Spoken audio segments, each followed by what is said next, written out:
Hi, I'm Janet, and this is Chez Les Fleur podcast. If you're tuning in for the first time, we welcome you. And if you're returning to see more exciting women in business, then we welcome you back. Today we are going to talk to Katie, and she has this fabulous alpaca. Katie, would you say it's a ranch? I call it a farm. A farm. Okay, Yeah, so I would say it's a agritourism business. okay, an agritourism business. And Katie today is going to talk to us about alpacas. So, Katie, welcome to Chez Les Fleur. I'm so glad you took time out of your busy schedule to be with us. And So much so for you have a pretty fascinating profession raising alpacas. Tell us, why alpacas? well, the one word answer is joy, but I will expand on that because that would make for a pretty short interview. Um, in 2019, uh, Wanderlight Alpaca Experience was conceived as a farm-based business that would allow me to stay on the farm and keep working my family farm, and also offer guests a private guided walk with an alpaca. At that time, I didn't own any alpacas, but that was the idea. And so on my website, I have three words that kind of describe the experience, and they are curiosity, connection, and kinship. And so for me, it starts with people being curious. They're curious about this sort of unique experience, probably an animal that they haven't had much chance to interact with before.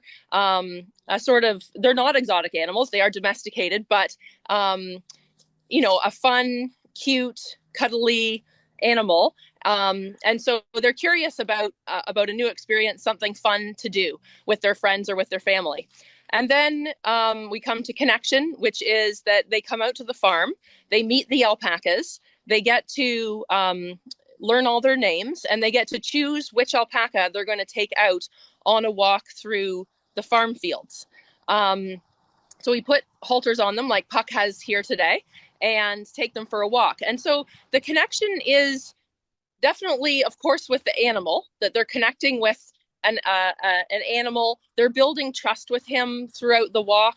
They're connecting with each other through a shared experience that is fun with laughter, and they're also connecting with the natural world, because the farm is very beautiful in all seasons, and they're using all their senses to have the experience. So people often exclaim, "Oh, this is so therapeutic," or "It's so beautiful here." Even locals that live in the area will say, "I've never been on this road before. This is so pretty here."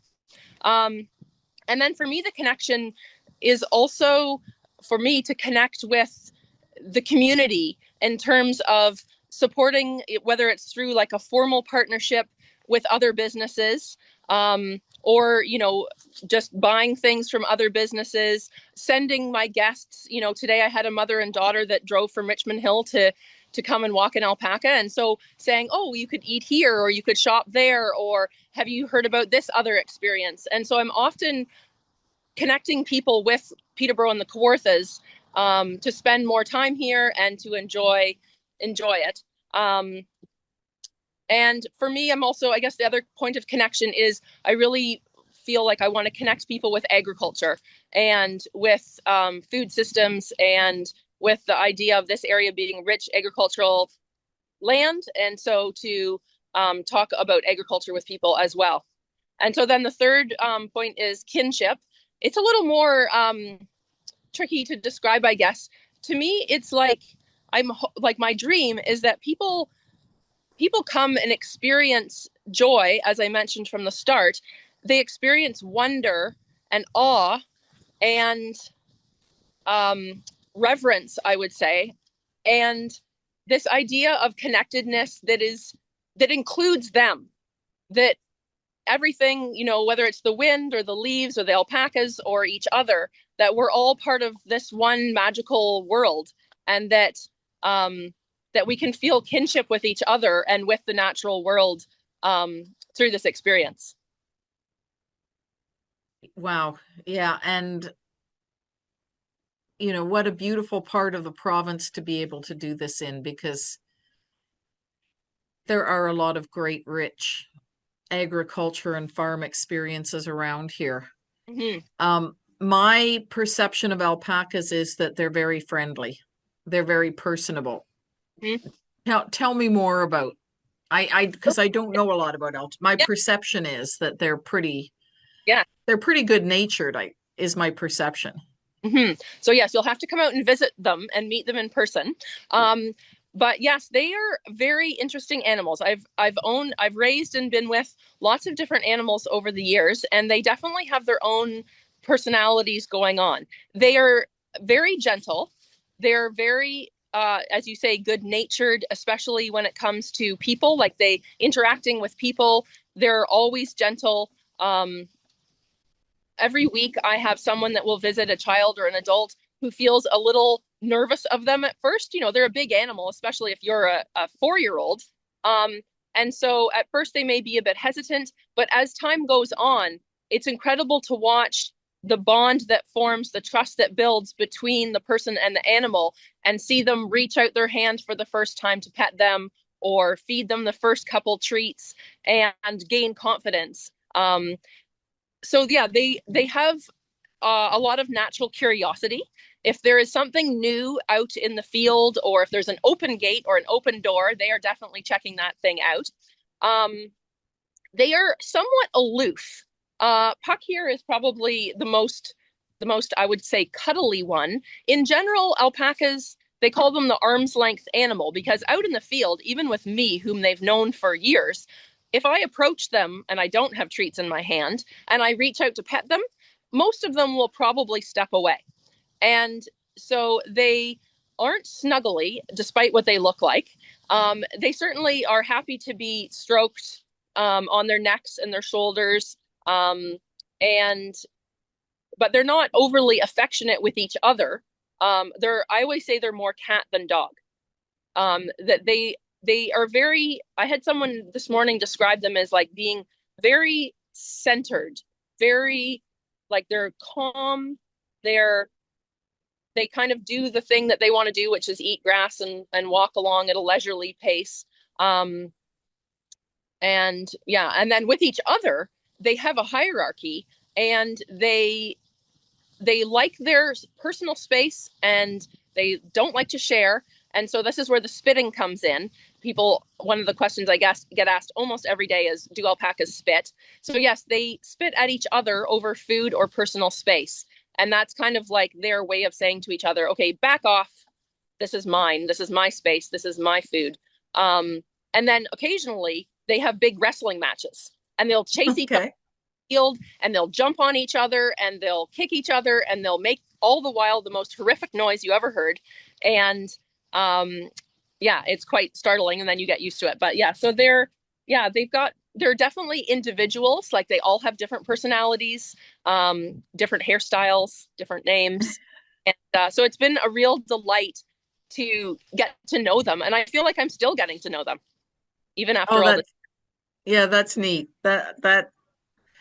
I like I say, I don't know a lot about alpacas. So, I didn't realize they spat. So so with your farm, you mentioned earlier that you had a mother and daughter come out to walk alpacas. What other kind of alpaca experiences do you offer? Yep. So that's my sort of classic Wanderlight alpaca experience, is private groups coming out, meeting them, and taking them for a walk. And in the past few years, I've developed a few other things that I'm excited about. One is it's called the Wanderlight Alpaca Quest. And this is, as far as I know, the first of its kind in the world that combines a sort of outdoor escape room experience with an alpaca walk. So it was designed for me by Millbrook Escape Maze. When people arrive, they get a backpack, and in the backpack is a map and then a number of other items. And so they're given a few instructions, but basically they follow the map. They go to about 7 different stations around the farm, out in the natural environment, and they solve a puzzle at each station the way you would in an escape room, but this is outside. then if they're successful and they follow the map and they solve all the puzzles, they end up finding the alpacas that have been hidden on the farm, and then they get to walk with them back to the main farm site. So it's a bit of a longer experience. It's, I would say, depending on your experience with escape rooms, maybe 2 to 3 hours. I do it 3 seasons. I don't do it in the winter. I do the other walks in the winter, but it's too much trail to keep clear. So that is one thing that I developed, launched last year, and got I won a Spark Innovation Tourism grant and mentoring award for that. And then the other thing that I do is called the Alpaca Star Party. And that is a nighttime event, stargazing with the alpacas. The alpacas are loose in their field. They wear glow necklaces.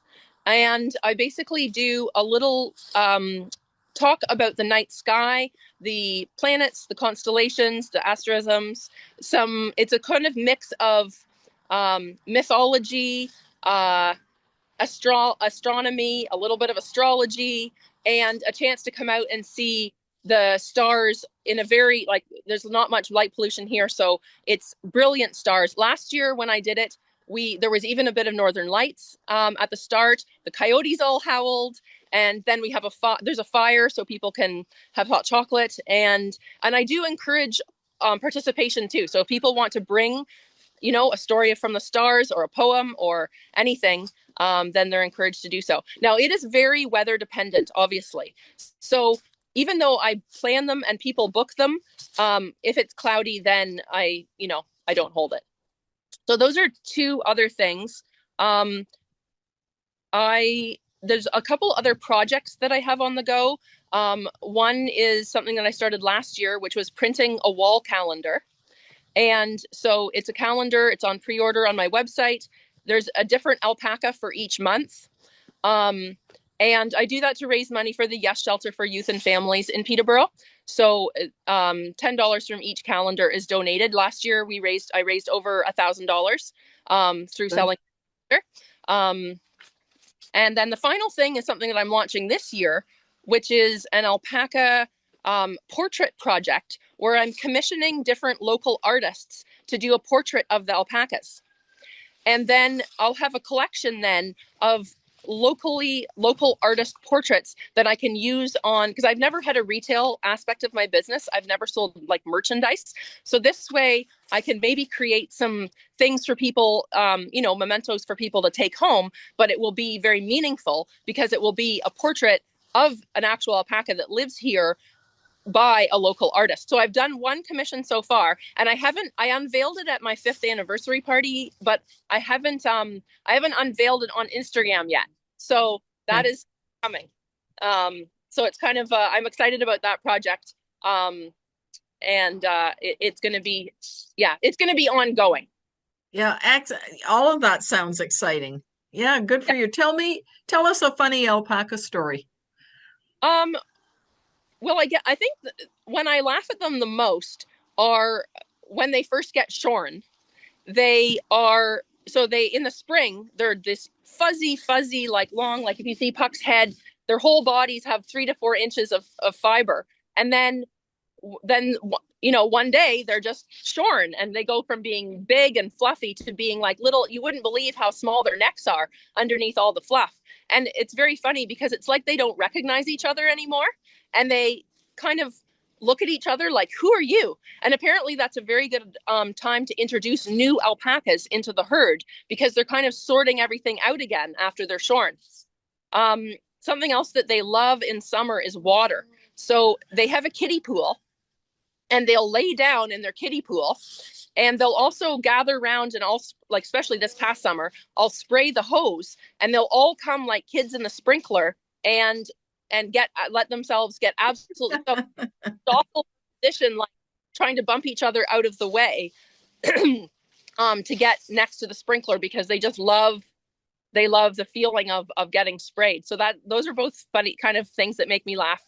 I think another one of my favorite sort of moments with my business is when I see people's first reactions to seeing them. And so people will sort of come around the corner, get out of the car, and then the looks on their faces and the joy and the smiles and like some people just can't stop laughing.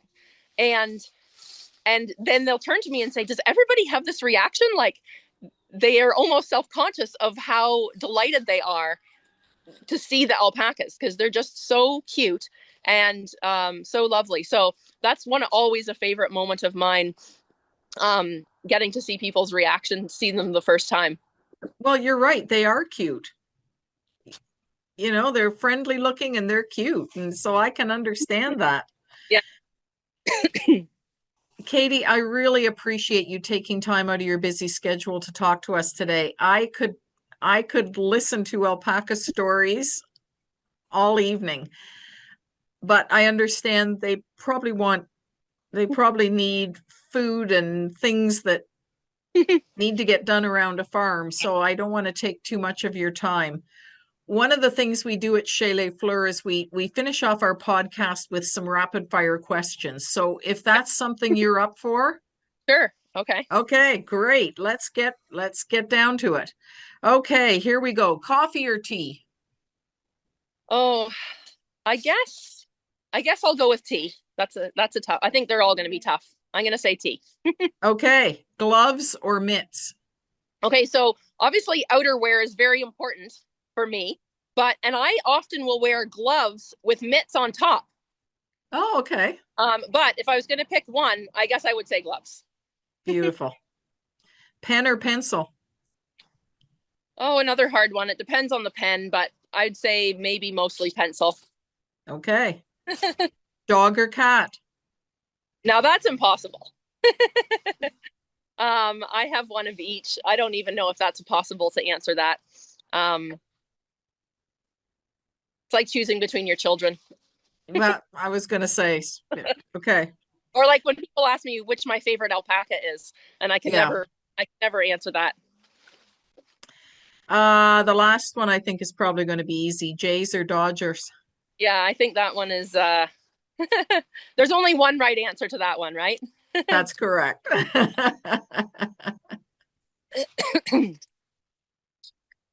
Katie, I really appreciate you taking your time today, and I love that you had company in your visit with us, and the tree behind you is magnificent. One of the many great things about Ontario at this time of year, and I appreciate everything you've done to make time for us.